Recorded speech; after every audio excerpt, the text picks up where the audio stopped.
Assalamualaikum warahmatullahi wabarakatuh. Sesuai dengan keputusan KPU nomor 534 perubahan dari keputusan KPU nomor 476, yaitu masih tentang pembentukan badan ad hoc KPU dan jajaran, yaitu PPK, PPS maupun KPPS untuk pemilu tahun 2024. Bahwasannya ujian CAT PPS tersebut itu dimulainya tanggal 6 sampai tanggal 11 Januari 2023, ujian CAT. Kemudian komposisi dari soal ujian CAT PPS tersebut adalah 75 soal, terdiri dari 35 soal pengetahuan kepemiluan, 20 soal terdiri dari wawasan kebangsaan, dan 20 soal terkait tentang kompetensi dasar.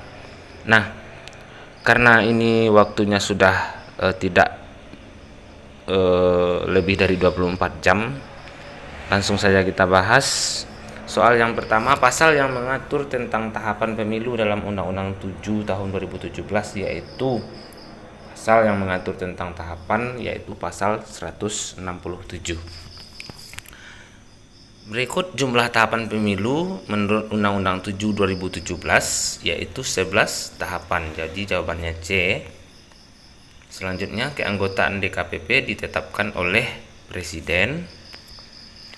DKPP menyusun kode etik untuk menjaga kemandirian, integritas, dan kredibilitas para penyelenggara pemilu. Penyusunan kode etik ini dilakukan dengan melibatkan KPU dan Bawaslu. Jadi jawabannya A. Yang tidak termasuk dalam azas pelaksanaan pemilu adalah azas umum, rahasia, adil, terbuka, langsung. Jadi yang bukan atau yang tidak termasuk itu adalah terbuka, karena itu adalah bagian dari prinsip pemilu. Jumlah provinsi di Indonesia saat negara ini berdiri tanggal 18 Agustus tahun 45 adalah 8 provinsi. Jadi jawabannya D. Selanjutnya, jumlah provinsi di Indonesia pada saat sekarang adalah 34 provinsi. Jadi A. Tindakan penyelenggara pemilu memberikan akses dan pelayanan yang mudah kepada publik untuk mendapatkan informasi atau data yang berkaitan dengan keputusan yang telah diambil sesuai dengan ketentuan peraturan perundang-undangan, termasuk dalam prinsip terbuka. Jadi akses dan pelayanan yang mudah kepada publik, keterbukaan informasi. Jadi jawabannya D. Indonesia dipimpin oleh seorang presiden yang merupakan kepala negara sekaligus kepala pemerintahan, karena Indonesia menganut sistem presidensil. Keberatan atas keputusan KPU yang tidak bisa diselesaikan secara administratif dengan Bawaslu dapat diselesaikan melalui jawabannya D. Pengadilan Tata Usaha Negara. Di bawah ini adalah bentuk-bentuk dari kampanye menurut Undang-Undang 7 tahun 2017, kecuali A. Pertemuan terbatas, tatap muka, kuliah umum, rapat umum, pemasangan alat peraga di tempat umum. Jadi yang bukannya adalah atau kecuali kuliah umum. Definisi kampanye pemilu menurut pasal 267 Undang-Undang 7 2017 adalah, jadi definisinya adalah kampanye ini adalah bagian dari pendidikan politik kepada masyarakat dan dilaksanakan secara bertanggung jawab. Jawabannya A. Partai politik yang memiliki badan hukum terdaftar di, jadi partai politik terdaftar di Kementerian Hukum dan HAM. Jadi C. Azas pemilihan umum menurut pasal 200, saya ulangi, azas pemilu menurut pasal 22E Undang-Undang Dasar 45 adalah berikut, kecuali azasnya kecuali terbuka, adil, bebas, langsung, rahasia, itu adalah termasuk dari bagian azas pemilu. Jumlah partai politik peserta pemilu tahun 2024 mendatang dan jumlah partai politik lokal Provinsi Aceh adalah, jadi di sini yang ditanyanya adalah jumlah partai politik peserta pemilu Indonesia dan peserta pemilu lokal Provinsi Aceh. Jadi jawabannya kalau untuk partai politik itu ada 18 tambahannya dari Partai Umat yang baru lolos, kemudian 6 dari partai politik lokal Aceh. Jawabannya adalah C. Amandemen Undang-Undang Dasar 45 pertama kali dilakukan pada tahun 99. C. Jumlah kursi anggota DPR RI yang diperebutkan partai politik peserta pemilu pada pemilu 2004 adalah 2004. Jadi mungkin ini tadinya saya salah ketik. Jumlah kursi, saya ulangi, jumlah kursi anggota DPR RI yang diperebutkan partai politik peserta pemilu pada pemilu tahun 2024 adalah, jawabannya E, 580 kursi. Yang pada mulanya yaitu jawabannya 575 kursi. Karena ada Perpu nomor 1 tahun 2022 perubahan atas Undang-Undang 7 tahun 2017 tentang pemilu, jadi tambahan kursi untuk DPR RI itu ada 5 buah kursi. Dari 575 tambah 5 jadinya 580 kursi. Jadi jawabannya E. Pembentukan Dewan Perwakilan Daerah merupakan amandemen Undang-Undang Dasar 45 yang keberapa?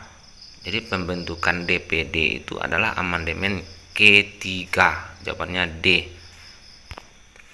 Ambang batas suara untuk kursi DPR atau parliamentary threshold pertama kali diterapkan pada pemilu tahun 2009. B. Selanjutnya, jika suara terbanyak diperoleh 2 orang calon anggota legislatif atau lebih dengan jumlah suara yang sama, maka caleg terpilih sesuai undang-undang pemilu adalah A. Penentuan calon terpilih ditentukan berdasarkan persebaran perolehan suara calon pada daerah pemilihan dengan mengutamakan keterwakilan perempuan. B. Penentuan calon terpilih pada daerah pemilihan dilihat dari yang perolehan suaranya paling mendekati 100% bilangan pembagi pemilih. C. Penentuan calon terpilih pada daerah pemilihan dilihat berdasarkan nomor urut paling kecil. D. Penentuan calon terpilih pada daerah pemilihan dilakukan dengan cara pengundian 2 calon yang perolehan suaranya sama.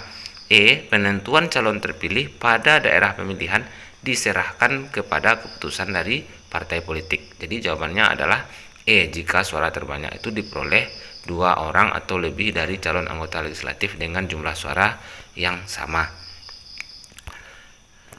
Selanjutnya, partai politik pemenang pemilu 2019 adalah, ini tahu sekali nih kawan-kawan, yaitu partai berlogo banteng. Kita lanjut dengan materi kompetensi dasar. Saya ditugaskan untuk memimpin tim kerja dengan batas waktu yang sangat ketat. Anggota tim kerja memperlihatkan sikap tidak peduli dengan tugas yang diemban. Sikap saya adalah A. Bekerja sendiri. B. Mengancam mengeluarkan anggota yang tidak serius. C. Melaporkan mereka pada pimpinan agar diberi sanksi. D. Membagi tugas secara adil dan memotivasi serta menegur anggota untuk menyelesaikannya. E. Menasihati mereka agar sadar akan penyelesaian tugas yang diembannya. Di jawabannya nomor soal ini adalah E. Jadi E ini poinnya yang paling tinggi. Jadi kalau sistem soal materi soal kompetensi dasar ini adalah sistem poin. Kalau jawaban yang paling tepat itu 5, di bawahnya 4, 3, 2 dan seterusnya sampai jawaban yang paling salah itu nilainya tetap ada, yaitu dikasih 1 poin. Jadi jawaban yang paling tinggi poinnya adalah 5, opsi pilihan jawaban E. Lanjut, jika Anda melihat ada anak kecil yang mengemis, maka Anda akan A. Bertanya apakah ia masih punya orang tua. B. Bertanya apakah ia masih sekolah. C. Tidak, saya tidak pernah memperdulikannya. D. Memberinya uang karena saya kasihan. E. Membawanya ke panti asuhan.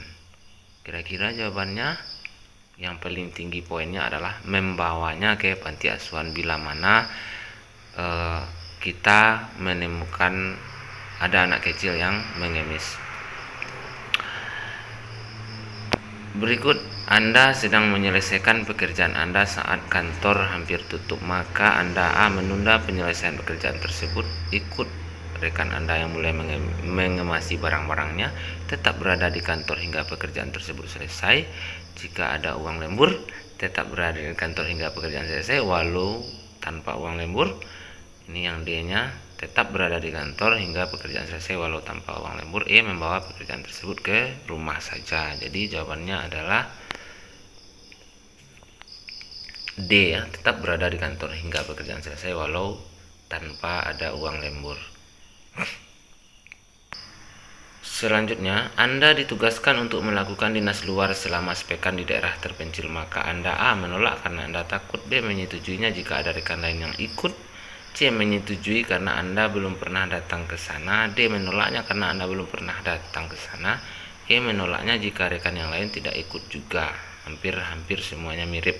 Jadi jawabannya yang paling tinggi poin dari soal ini adalah menyetujuinya karena Anda belum pernah datang ke sana. Jadi kalau kita belum pernah ke sana, malah itu menambah kita semakin bersemangat untuk hadir, untuk datang mengunjungi daerah tersebut. Poinnya itu di sini. Jika Anda bertemu dengan seorang teman lama yang Anda lupa namanya, maka Anda akan A. menyapanya, B. tersenyum saja, C. menyalaminya terlebih dahulu, D. berbicara padanya tentang apapun yang Anda ingat, E. mengacuhkannya. Jadi bertemu dengan teman lama tapi lupa namanya. Jadi jawabannya yang lebih tepat atau poinnya yang jumlahnya tinggi, berbicara padanya tentang apapun yang Anda ingat. Di poinnya adalah opsinya adalah D. Oke, saya lanjut. Anda senang jika bertemu dengan seorang yang. Jadi poinnya soal ini untuk nilai tertinggi adalah suka menolong. Jadi ini adalah nilai sosial dalam bergaul. Jadi poinnya adalah suka menolong. Jadi sosialitanya tinggi. Ketika atasan saya menyuruh saya untuk mengerjakan pekerjaan yang risikonya besar, maka saya akan takut dan menolaknya, takut namun tetap menerimanya dan meminta doanya, menerimanya dan yakin saya pasti bisa. E. menerimanya jika atasan tetap bersikeras. Di sini lebih mengedepankan konteks sosialnya adalah semangat bekerja. Jadi menerimanya dan yakin saya pasti bisa. Poin tertingginya adalah D.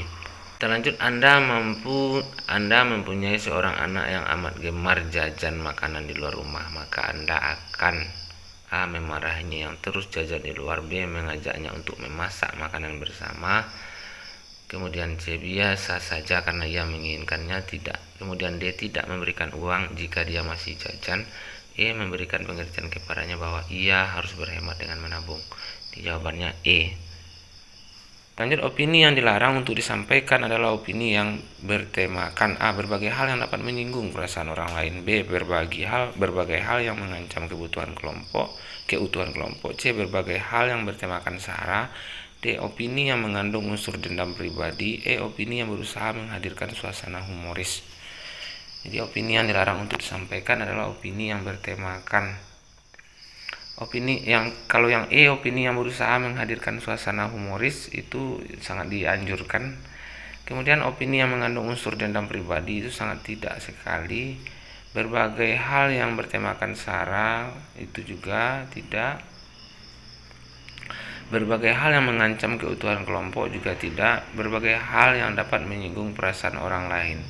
Nah, jadi soal saya ini ada saya kekurangan menulisnya. Di sini maksudnya opini yang dilarang untuk disampaikan adalah opini yang bertemakan kecuali. Jadi ada pengecualian di sini. Jadi jawabannya adalah E. Opini yang berusaha menghadirkan suasana humoris. Kalau yang A, B, C, dan D itu opini yang sangat dilarang untuk disampaikan karena itu akan menimbulkan perpecahan. Kita lanjut. Jika tim Anda mendapatkan opini atau bahkan kritik yang tajam dari kelompok lain, maka sikap Anda adalah A. Mendengarkan secara seksama kritik tersebut, B. Menerima kritik tersebut sebagai bahan acuan untuk introspeksi diri dan kelompok, C. Mendengarkan kritik tersebut kemudian bersiap untuk mengkritik lebih tajam, ini dendam ini C. Kemudian yang D. Mendengarkan kritik tersebut dengan menahan rasa malu karena merasa gagal menjadi bagian dari kelompok yang dikritik. D itu kurang bagus juga. Yang E. Menganggap kritik sebagai hal yang lumrah di dalam demokrasi. Kira-kira jawabannya yang paling tinggi nilainya adalah antara opsi A, B, dan E.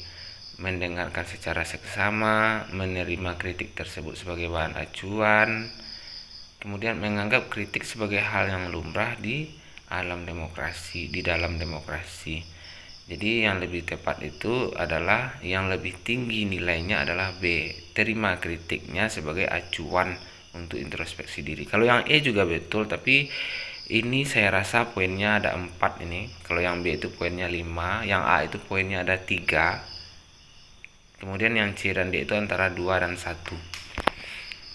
Berikut, ketika wabah hama menyerang seluruh tanaman di desa Anda, maka yang akan Anda lakukan adalah A. Mengambil sampel hama dan tanaman, kemudian mengajak warga lainnya mencari informasi dan bantuan untuk menanggulangi masalah tersebut. B. Bekerja sama dengan warga mengatasi wabah hama tersebut. C. Membuat upacara adat memohon dihilangkan dari bencana.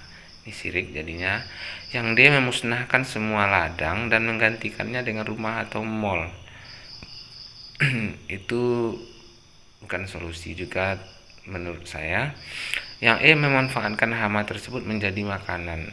Ini lebih berat lagi tantangannya yang E. Jadi opsi jawaban yang kemungkinan lebih tinggi poinnya adalah A dan B. Mengambil sampel hama tanaman kemudian mencari informasi dan bantuan bagaimana mengatasi atau menanggulangi masalah tersebut.